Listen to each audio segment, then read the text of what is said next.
Hello guys, welcome to the universal mystery channel 1111। तो वो अपने दोस्तों से आपके बारे में क्या कहते हैं, वो अपने दोस्तों से आपके बारे में क्या कहते हैं। ये रीडिंग जर्नल है, कलेक्टिव है, जरूरी नहीं है कि हर एक चीज़ आपसे रेजोनेट करे। तो take it resonate and leave the rest. तो वो अपने दोस्तों से आपके बारे में क्या कहते हैं,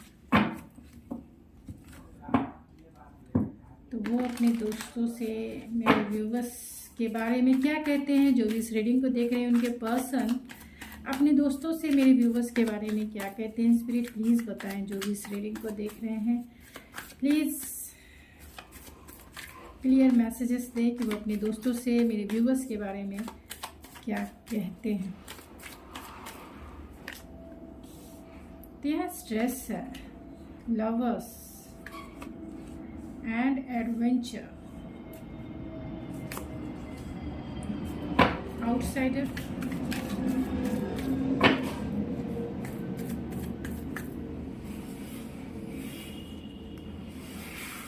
morality, existence and participation and morality and control. Bottom of the deck है कंप्लीशन। ओके, तो वो अपने दोस्तों से क्या कहते हैं आपके बारे में। आपके पर्सन या आप जो है जेमिनी, लिब्रा, एक्वेरियस हो सकते हैं, बहुत स्ट्रॉन्ग साइन है। जेमिनी, लिब्रा, एक्वेरियस, टॉरस, वर्गो, कैप्रिकॉर्न भी हो सकते हैं, एरीज, लियो, सेजिटेरियस भी हो सकते हैं, कैंसर, पाइसिस, स्कॉर्पियो भी हो सकते हैं। तो जो सबसे ज़्यादा स्ट्रॉन्ग है वो जेमिनी, लिब्रा, एक्वेरियस है। फिक्स साइन वाले टॉरस, सेजिटेरियस एंड लियो हो सकते हैं, एंड एक्वेरियस हो सकते हैं, एरीज हो सकते हैं, जेमिनी हो सकते हैं। तो वो अपने दोस्तों से यही कहते हैं कि वो बहुत टेंशन में है, क्योंकि उन्हें ऐसा लगता है कि ये रिश्ता कहीं ना कहीं कंप्लीशन के दौर से गुजर रहा है। हमारे रिश्ते में बहुत सारे ट्रांसफॉर्मेशन हो रही है। बहुत टाइम से हम दोनों एक दूसरे से बातें नहीं कर रहे हैं, जिसकी वजह से कहीं ना कहीं मुझे टेंशन होती है कि कहीं ना कहीं ये रिश्ता ख़त्म ना हो जाए। मैं इस रिश्ते को ख़त्म करना नहीं चाहता हूँ। मैं चाहता हूँ उससे बात करना, मैं चाहता हूँ उससे कोलैबोरेट करना, मैं चाहता हूँ उसके साथ इस रिलेशनशिप को नेक्स्ट स्टेप आगे लेके जाना, क्योंकि मैं उसके साथ बहुत इंटेंस कनेक्शन फील करता हूँ, बहुत प्यार करता हूँ मैं उससे, और इमोशनली मैं बहुत ड्रॉन फील करता हूँ। उसके बिना मेरी ज़िंदगी अधूरी है, उसके बिना मैं अपने आप को कहीं नहीं पाता हूँ, क्योंकि कहीं ना कहीं मुझे उसकी तरफ इमोशनल ड्रॉन तो होता ही है। फिज़िकल भी मैं बहुत ज़्यादा उसे पसंद, मतलब फिज़िकली भी मैं बहुत ज़्यादा अट्रैक्शन फील करता हूँ। उसके बिना मैं किसी को इमेजिन भी नहीं कर सकता। ऐसा लगता है कि हमारा कनेक्शन बहुत स्पिरिचुअल है और डिवाइन ने ही हम दोनों को बनाया है। लेकिन हमारे लाइफ में और हमारी सिचुएशन ऐसी है जहां हम दोनों को कहीं ना कहीं एक टेस्ट से गुजरना पड़ रहा है। हम दोनों के पास चॉइसेस है, करियर बनाएं, जॉब करें, पेरेंट्स को देखें या क्या करें, या एक दूसरे को चुनें, क्योंकि हमारे रिलेशनशिप में बहुत सारे चैलेंजेस है। मुझे ये डर लगता है कि कहीं मैं उसे हमेशा के लिए खो ना दूँ। मैं उसे पाना चाहता हूँ किसी भी कीमत पे, क्योंकि मैं उसे बहुत प्यार करता हूँ। इंटेंसिटी तो है ही, साथ में मैं उसे अपना ट्रू सोलमेट मानता हूँ। लाइक हम दोनों एक दूसरे के लिए ही बने हैं। हम दोनों की इंटेलेक्चुअल पावर एक जैसी है। हम दोनों एक दूसरे को अंडरस्टैंड करते हैं पूरी तरह से। इंटेलेक्चुअल लेवल पे हम दोनों एक दूसरे को अंडरस्टैंड करते हैं। हम दोनों लॉजिकल माइंडसेट के, हम दोनों इस 3D वर्ल्ड के बेसिक चीज़ों को समझते हैं। खासतौर से एक सोसाइटिकल नॉर्म्स में कैसे हमें रहना है, कैसे अपने रिश्ते को आगे बढ़ाना है। हम दोनों बहुत ही लॉजिकल माइंडसेट से हम कंपैटिबिलिटी फील करते हैं। जैसा पार्टनर मुझे चाहिए था, जो मुझे संभाल सकता है, जो मुझे कंप्लीट फील करा सकता है, जो मुझे फुलफिल फील करा सकता है, वो सिर्फ और सिर्फ यही पर्सन है। मुझे ऐसा लगता है कि ये पर्सन बहुत एक्सपीरियंस पर्सन है, जो मुझे समझता है, जो मुझे जानता है, जो मुझे अंडरस्टैंड करता है। जो मैं चाहता हूँ वो मुझे फुलफिल फील कराता है, मेरी डिज़ायर को कहीं ना कहीं फुलफिल फील कराता है। मेरी इमोशनल नीड हो या फिर मेरी इंटेलेक्चुअल नीड हो, कहीं ना कहीं वो मुझे कंप्लीट फील कराता है। अब उसके बिना मैं कैसे जीऊँ, क्योंकि दुनिया में ऐसा कोई भी नहीं है जो मुझे इस तरीके से समझ सके। लाइक अ सोलमेट, लाइक अ फ्रेंड, जहाँ मैं एक्सेप्टेंस फील करता हूँ, जहाँ मैं फुल्ली रूप से कंफर्टेबल फील करता हूँ, जहाँ मैं अपनी बातें रख सकता हूँ, जो मुझे कोई समझ सकता है, तो वो सिर्फ़ और सिर्फ मुझे मेरा पर्सन ही समझ सकता है, और दुनिया की कोई ऐसी किसी में इतनी कंपैटिबिलिटी में फ़ील नहीं करता हूँ जो मुझे समझ सके। अब उसके सिवा मैं जाऊँ कहाँ? अगर मैं उसे खो देता हूँ तो मैं ज़िंदा रह भी नहीं सकता, क्योंकि कहीं ना कहीं एम्प्टीनेस वाली फीलिंग्स, आउटसाइडर वाली फीलिंग्स मुझे फील होती रहती है। ये एम्प्टीनेस मेरे अंदर ही अंदर, मैं सफरिंग इन साइलेंट में हूँ, मैं अंदर ही अंदर सफ़र कर रहा हूँ या कर रही हूँ। मुझे समझ नहीं आता मैं इस आउटसाइडर, मैं इस एम्प्टीनेस वाली फीलिंग से फुलफिलमेंट वाली फीलिंग्स में कब आऊँगा या कब आऊँगी। ये जेंडर स्पेसिफिक रीडिंग नहीं है, इस बात का ध्यान रखें। मुझे एज अ रीडर मुझे बोलने में थोड़ा सा हिंदी में प्रॉब्लम हो जाती है कि कैसे प्रोनाउंस करूँ, लेकिन आप अंडरस्टैंड करें, चाहे आप मेल हैं, आपके पर्सन या फीमेल हैं, तो वो अपने दोस्तों से यही कहते हैं कि वो एक ट्रू सोलमेट कनेक्शन, एक ट्विन फ्लेम जर्नी फील करते हैं मेरे व्यूवर्स के साथ, और मिलना चाहते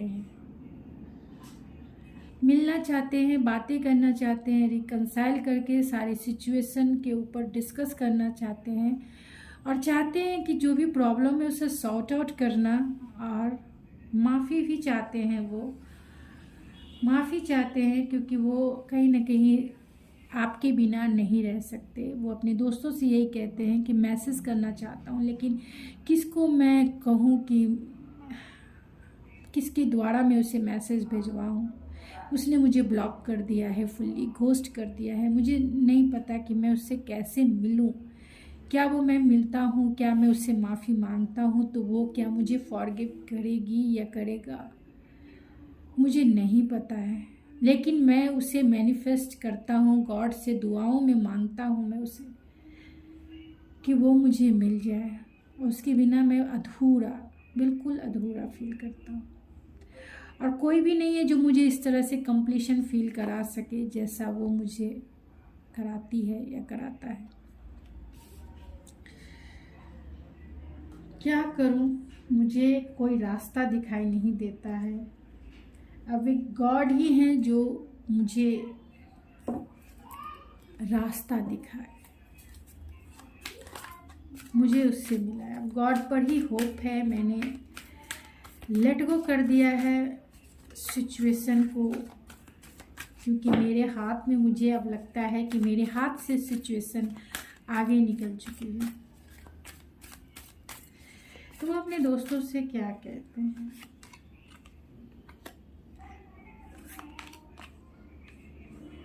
तो मैं बहुत प्लानिंग और स्ट्रैटेजिक बना के उसके पास जाना चाहता हूँ, लाइक अ मैजिशियन बन के जाना चाहता हूँ कि वो जो भी चाहे मैं उसे दे सकूँ, जो भी चाहे, जो भी मांगता है या मांगती है मैं उसे दे सकूँ। क्योंकि मैंने ही गलती की है, मैंने उसे बहुत लो फील कराया है, कहीं ना कहीं मैंने उसके साथ डिसेप्टिव बिहेवियर किया है, मैंने उसके साथ सही नहीं किया, और इसी के लिए मैं अपॉलजी चाहता हूँ, मैं फॉरगिवनेस चाहता हूँ उससे, चाहता हूँ कि सारी सिचुएशन जो है बहुत ही क्रिएटिव वे में अच्छी हो जाए।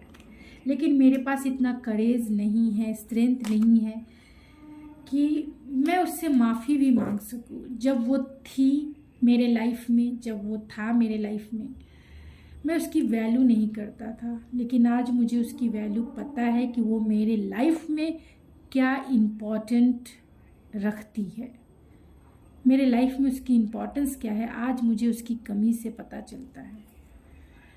मैं बहुत इनसिक्योर फील करता हूँ उसके बिना, नहीं पता कि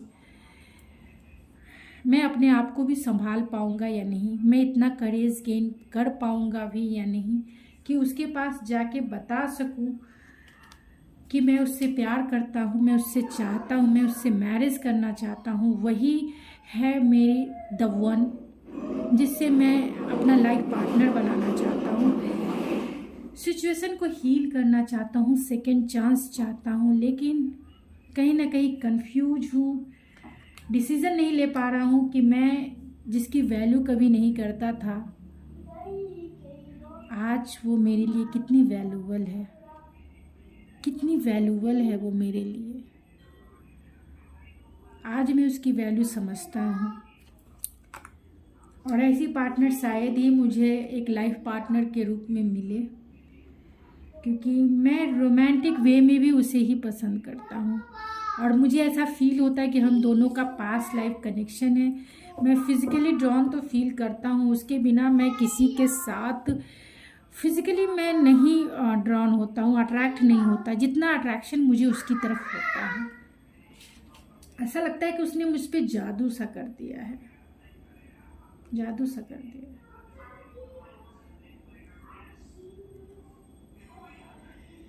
चाहता हूँ कि हम दोनों के बीच की सारी चीज़ें ठीक हो जाए। और गॉड से हमेशा मेरी प्रेयर यही रहती है कि गॉड प्लीज़ मेरी सिचुएशन को सुने और हम दोनों को मिला दे, क्योंकि उसी के वजह से कहीं ना कहीं मैं अवेकन हुआ हूँ। मेरा हार्ट चक्रा अवेकन मैं फील करता हूँ। मेरे दिल में इमोशंस ही इमोशंस हैं। पहले वो मुझसे कहती थी या कहता था कि मैं रोमांटिक नहीं हूँ, लेकिन आज मेरे दिल में सिर्फ फीलिंग्स है उसके लिए। जो चीज़ें मैं तुम्हें बता रहा हूँ, काश मैं उसे खुलकर यही बातें बता पाता, क्योंकि मुझे नहीं लगता है कि वो मुझे समझेगी, मुझे नहीं लगता है। फिर भी उसका नेचर बहुत ही गिविंग है, बहुत नर्चरिंग केयरिंग है, वो बहुत कंपैशनेट है, ग्राउंडेड है। एक रिस्क तो उठाना ही चाहता हूँ, एक रिस्क लेना चाहता हूँ मैं, चाहे वो मुझे रिजेक्ट ही क्यों ना कर दे, चाहे वो मुझे रिजेक्ट कर दे या फिर मुझे सेकंड चांस दे दे। एक रिस्क तो ज़रूर उठाऊंगा और वो मैं जल्द ही उठाऊंगा।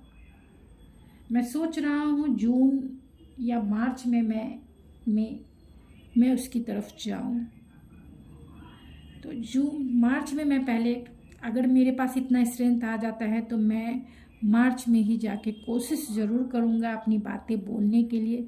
नहीं तो जून जुलाई में तो मैं डेफिनेटली जून जुलाई अगस्त में तो मैं इतना करेज गेन कर ही लूँगा कि मैं उससे बोल सकूँ कि मैं तुमसे प्यार करता हूँ और मैं तुमसे शादी करना चाहता हूँ, क्या तुम मुझे सेकंड चांस अपनी लाइफ में दोगी।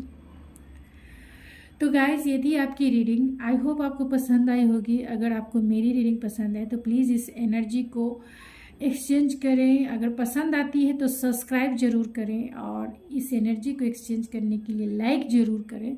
लाइक करने से आप इस एनर्जी को जो मैंने आपको दिया है गाइडेंस के रूप में, वो आप मुझे एक्सचेंज करके लाइक्स करेंगे तो ज़रूर कीजिए। एंड शेयर कर सकते हैं जो ऑलरेडी चाहते हैं जानना अपने पर्सन की दूसरों से वो क्या बातें करते हैं, खासतौर से अपने फ्रेंड्स से क्या बातें करते हैं। तो please like share and subscribe my channel and support me.